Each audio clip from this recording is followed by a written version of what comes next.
लाख बच्चे हमारे सफर कर रहे हैं, वो क्यों करेंगे?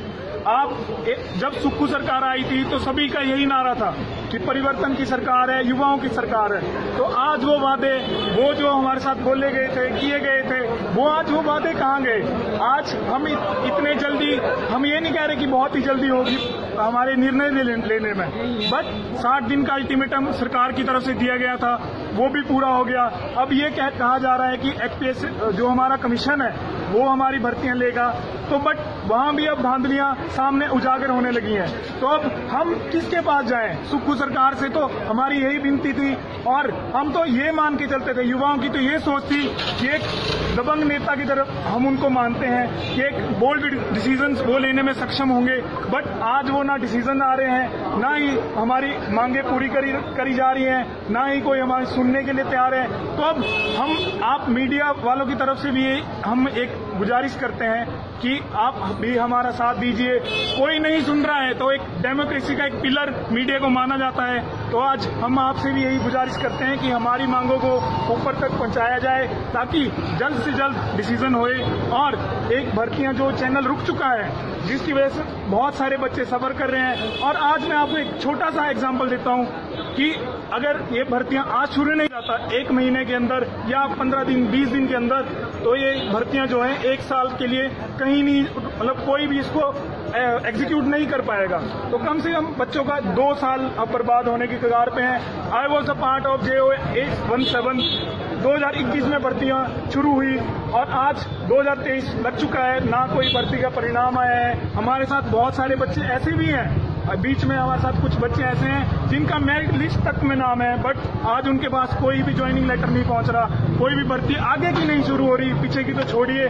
तो हम ये चाहते हैं कि जो भर्तियां रुकी हुई हैं पिछली नोटिफिकेशन वाली, वो जल्द से जल्द शुरू हों, और जो आगे वाली निकालने वाले हैं वो भी जल्द से जल्द निकले, ताकि हम बच्चे जो हैं स्टूडेंट्स आज 5 से 6 लाख युवा ऑन एन एवरेज सफर कर रहा है, वो सफर ना करे।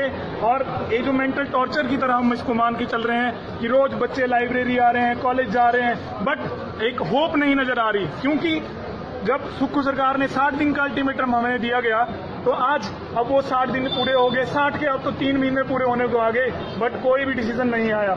अब ये बात थोपी जा रही है कि हमीरपुर की जगह शिमला हमारा जो बोर्ड आयोग है वो ये भर्तियां लगा, बट उनकी तरफ से भी अभी ये बोला जा रहा है कि डाटा ट्रांसफर नहीं हुआ। तो डाटा ट्रांसफर काम तो उनका है, हमारा तो नहीं।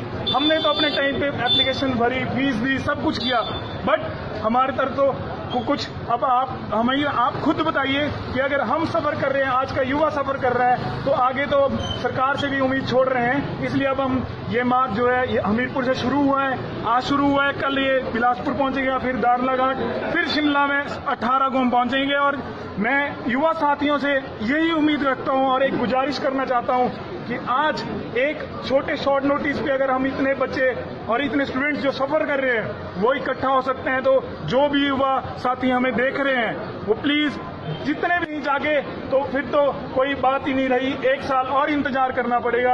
और मुझे एक छोटी सी लाइन स्वामी विवेकानंद जी की याद आ रही है कि अगर तुम्हारे पास नॉलेज है और तुम अगर 4 बंदों में कन्वे नहीं कर पा रहे, अपनी आवाज उठा नहीं रहे, तो तुम तो एक मरे हुए इंसान हो। और जितना जल्दी हो सकता है जागो और अपनी मांगे मनवाओ और सरकार के पास जल्द से जल्द पहुंचे। और 18 तारीख को शिमला में पहुंचे, 16 को हम बिलासपुर में पहुंचेंगे, 17 को दारलाघाट। जितने युवा हमारे साथ हो सकते हैं वो आवाज हमारी बने, ताकि सभी का भला होगा और सभी को जॉब मिलेंगी। Thank you. इस मामले में कोई कोर्ट में मैटर नहीं है, जो विजिलेंस की इंक्वायरीज हैं वो सारी चल रही हैं। वो बात यह है कि सिर्फ एक व्यक्ति ने जो ये धांधली करी, जिसके बाद जो इन्वॉल्व हुए, वो इसमें हमारा कोई मैटर नहीं है। सर, हमने जो एप्लीकेशन टाइम पे इन्होंने मांगी हमने दी, बट एक की वजह से सारे क्यों सफर कर रहे हैं, वो ही मेरा सवाल सरकार से है। अगर आपने इतनी ही धांधलियां निकल रही थी तो आपने अगली एप्लीकेशंस को रोकना नहीं चाहिए था, वो तो चलनी चाहिए थी। अगर 1000 बंदे पेपर भर रहे हैं या 1000 बंदे पेपर में अपीयर हो रहे हैं, उसमें से 1 या 2 अगर पेपर में कुछ गड़बड़ करते हैं, तो उनकी वजह से जो 998 हैं वो क्यों सफर करें? कुछ भटका हुआ है। और आगे के लिए भी जैसे मामला क्या है आपको सुधार? पिछले 6 महीनों से हमारे लिए कोई पेपर ही आउट नहीं हो रहा है कमीशन से ना। अब चलो हम मानते हैं कि हमीरपुर कमीशन बंद हो चुका है, और अब अगर शिमला अगर ये सब चीजें ट्रांसफर कर दी जाएंगी तो ये और चीजें डिले होती जाएंगी। अब सर, हम पिछले कोविड के बाद आपको पता है बेरोजगारी का क्या आलम हो चुका है हमारे देश में, और इस तरह से अगर दोबारा आगे भटके नहीं आएंगी तो बच्चा कैसे अपने आप को मोटिवेट रखेगा कि वो पूरा दिन लाइब्रेरी में बैठ के पढ़ता रहे। हम पढ़ रहे हैं और ऊपर से पता चल रहा है 100 वैकेंसीज निकल रही है, उसमें से 80 से 90 इवन मतलब मेरे को लगता है कि कई जगह पूरा पेपर ही आप अगर मान लो 20 वैकेंसीज आ रही है तो उसमें से 20 में से 15 बंदे पहले ही जो है गांधी के कारण पेपर आउट हो जाता है और वो पहले ही सिलेक्ट हो रहे हैं। तो जो बच्चा गरीब फैमिली से आ रहा है, जो बंदा बोलता है कि मैं मेरिट लेके अपनी मेहनत के दम पे जो आगे बढ़ूंगा, तो वो बंदा आगे नहीं आ पा रहा है। तो मतलब बहुत सारा मेंटल टॉर्चर जो है बच्चों को सहना पड़ रहा है। तो हम कैंडिडेट है वैकेंसी जो है 1700-1800 के अराउंड है, तो बहुत बड़ी वैकेंसी है हिमाचल में, जो आज तक इतनी बड़ी रिक्रूटमेंट हिमाचल में नहीं हुई। तो इसके कारण जो 1.5 साल से लटकी हुई, चलो हम मानते हो मैटर थोड़ा कॉम्प्लिकेटेड है, इवन वो कोर्ट सॉल्व कर सकता है, सरकार के हाथ में उसमें थोड़े बंधे हुए हम मानते हैं। पर सर हम ये चाहते हैं कि सरकार से हमारी यही विनती है कि वो थोड़ा प्रोसेस को जल्दी करे, अपनी ब्यूरोक्रेसी को बोले कि थोड़ा फास्ट करे प्रोसेस, क्योंकि सर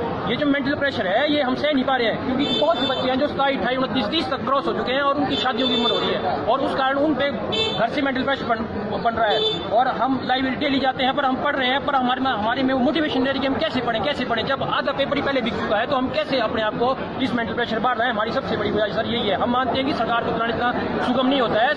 सुप्पू सरकार हमें पता है कि कुछ ना कुछ डिसीजन अच्छा करेंगे हमारे लिए, क्योंकि सुप्पू सरकार से हमें काफी ज्यादा उम्मीद है। पर हम चाहते हैं कि हमारी थोड़ी सी फीलिंग को वो समझे और जल्दी से जल्दी कोई डिसीजन ले, और इन फ्यूचर भी यही होगी। जो बंदे धांधली करते हैं, इवन हमें पता है कि बड़े बड़े ब्यूरोक्रेट्स भी इसमें बहुत के नाम आते हैं, तो हम चाहते हैं कि उनका शिकंजा रहे सरकार, और सरकार जो है नई टेस्टिंग एजेंसी को या कोई जो जहाँ बिल्कुल पार्शियलिटी ना हो, बिल्कुल सही से काम कराए, ऐसी टेस्टिंग एजेंसी को सरकार लाए और पारदर्शिता के साथ काम हो, ताकि सर जो बंदे मेरिट के होते हैं वो हमारा यही विनती है सर आपसे और सरकार से भी। हम शिमला जा रहे हैं, अब हम साथ लेके आएंगे सर। आश्वासन बहुत ज्यादा हो चुके हैं। हमने 4 दिन पहले बोला था, हमारे बोला 60 दिन दो मेरे को, हमने बोला सर लो आप 60 दिन दो, अब 60 दिन तो छोड़ो, आपके 90 से हो गया, अभी 60 दिन जैसे जिन्होंने अब 90 दिन से ऊपर टाइम, जैसे जिन्होंने बताया कि हम 60 दिन के अंदर पूरा काम कर देंगे आपका। पर अभी देख लीजिए हमारे सामने कि कमीशन ना तो बहाल हो और ना ही पुरानी भर्ती को उन्होंने ब्यौरा दिया, तो उनका क्या करना है? बस सरकार लारे लगा रही कि हाँ हम ऐसी कमेटी बनाएंगे, अब PCSC करवाएगा। अभी तक तो डाटा ट्रांसफर तक नहीं हुआ। जो HPSSC में जैसे हमने फॉर्म भरे हैं क्लर्क के, स्टेनो के या अच्छी HRTC कनेक्टर के जो फॉर्म बंद रखे हैं, तो उसका जो डाटा वो अभी इसी आयोग में, चयन आयोग में, जब तक वो डाटा ट्रांसफर करेंगे तब तक तो सर साल लग जाएगा, तब तक तो हमारी एज निकल जाएगी। और बिना कंसल्ट किए उन्होंने HPSSC को मतलब HPSC को ड्यूटी दे दी है कि आप पेपर भरेंगे।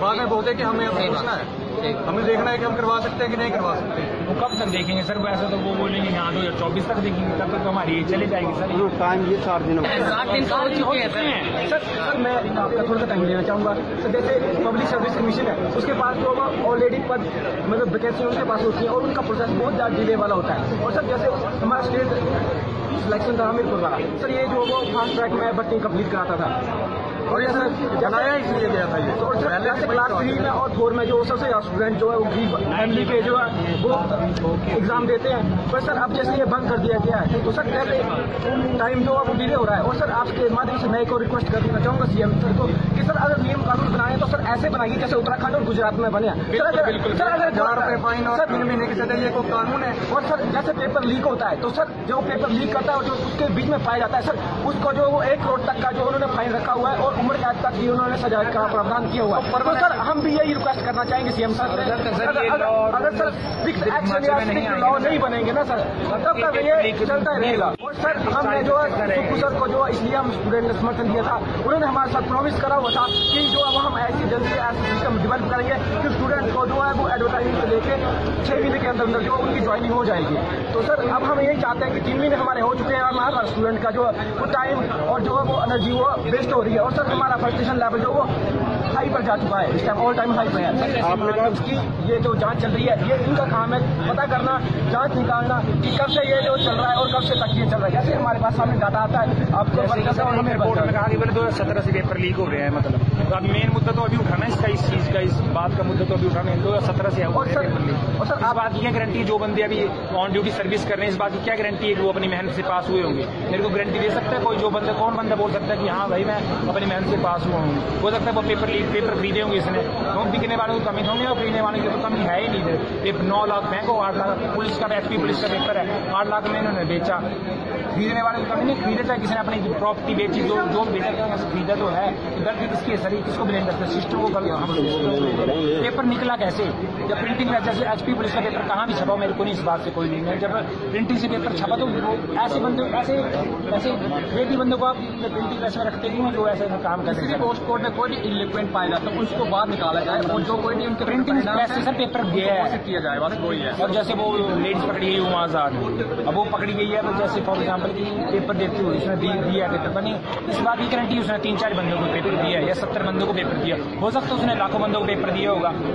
इस बार इसके साथ तो हमारे साथ खिलवाड़ हो गया ना सर, हमारे भविष्य के साथ खिलवाड़ इस बात से। सर हम अपनी मेहनत करें, हम लाइब्रेरी जा रहे हैं, हम सेल्फ स्टडी कर रहे हैं, घर पे हम कोचिंग ले रहे हैं, तो हमारा पैसा तो वेस्ट है, वो टाइम तो हमारा वेस्ट हो चुका है ना सर। इस बात में तो हमारे को जस्टिस चाहिए, हम शिमला पे भी जा रहे हैं, कुछ जस्टिस मांग रहे हैं। सर मैं और एक बात माध्यम से करना चाहूँगा CM सर को। सर जैसे जो है अभी जैसे बीच में जो मामले